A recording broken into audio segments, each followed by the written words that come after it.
and gently scoring the outside of the cable. We'll wrap this around a couple times just to score around the entire perimeter. And then we're just going to bend along the score line, and as you'll notice, the cable jacket just breaks free. Now don't throw that away. We're going to need that later. We want to get rid of the nylon ripcord as well. We can cut that off. Just make sure when you're cutting it not to nick any of the wires. Dispose of that in a container so that we don't make a big mess. Next thing we're going to need to do is we're going to remove the plastic core inside that separates the different pairs.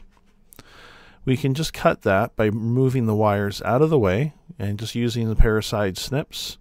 And again, make sure not to cut the wires and properly dispose of that piece of plastic. Now what we need to do is we need to untwist all of the pairs. We're not going to worry about the kinks right now. That's going to be the next thing. Once we've got them all separated, we're going to use that little bit of jacket insulation that we took off earlier.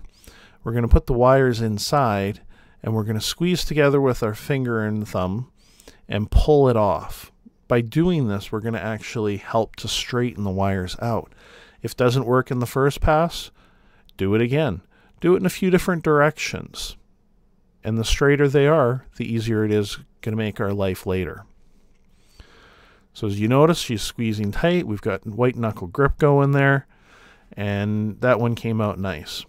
Now they're all relatively straight. We got most of those kinks out. We need to put them into the correct order. Now, the correct order is pretty easy, and it should be coming up on the screen here very momentarily, depending on which method you're going to go. So if you're going to go with an EZRJ45 or B, in this case, we're going to be going with B. Once we've got the wires all in order, what we want to do is actually work them with our hands and get them all together and nicely straight.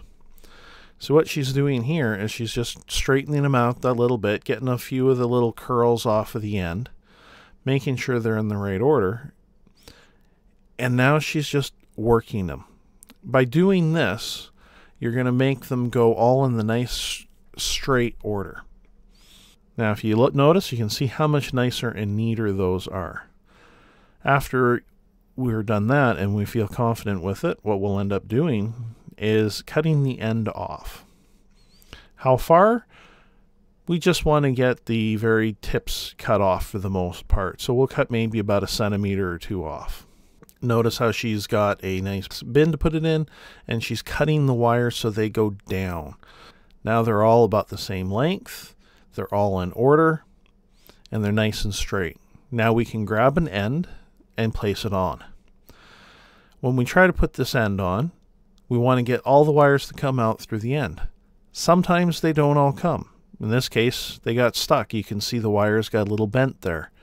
So she's going to go back, she's going to straighten things out, make sure everything is still in the right order, work it a little bit, sometimes even just twisting the cable so that we can get things to make it a little bit more manageable. Work it between our fingers. At this point in time, you may even cut the ends off again. But notice she's going back, she's putting the end on, and how the wires are now coming out the front. This is a perfect time to check to make sure that your wires are still in the correct order they should be. Now she gets to push that end on all the way, and we get to crimp it. The wires have to go through and come out the other side. See, on that end, they didn't. So she's got to go through, put them all together in order a little bit better, and now they come all the way out. Now, squeeze. It's a ratcheted tool, so you'll have to squeeze all the way down. Once it's done, you can pull it out. There might be some wires remaining. Just rip them off and put them away. Congratulations, you've now completed one end of your cable.